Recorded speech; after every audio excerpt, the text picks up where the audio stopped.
10 ans d'horreur au Congo. Un rapport des Nations Unies publié officiellement le 1er octobre répertorie plus de 600 instances de massacres, viols et autres crimes à grande échelle commis en RDC entre 1993 et 2003.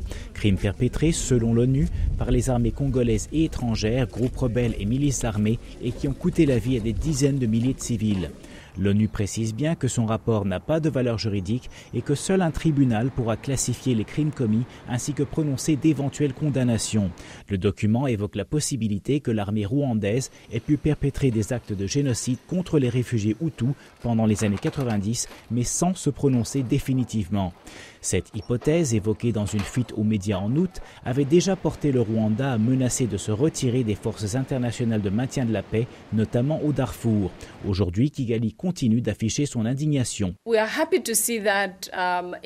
Nous sommes contents de voir que les Nations Unies, ou du moins le groupe qui a rédigé ce rapport, ne se déclarent pas qualifiés pour parler de génocide.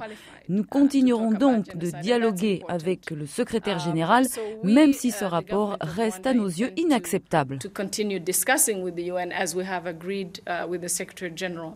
D'autres pays cités par le rapport, dont le Burundi et l'Ouganda, ont également nié toute implication dans des massacres.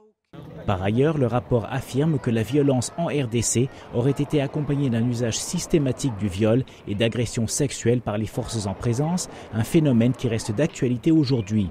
À preuve, le viol de 300 femmes, hommes et enfants dans le district minier de Walikale, au Nord Kivu, entre le 30 juillet et le 2 août dernier. Les Nations Unies imputent ce crime à des miliciens congolais ainsi qu'à des rebelles hutus rwandais. Robert Daguillard, La Voix de l'Amérique à Washington.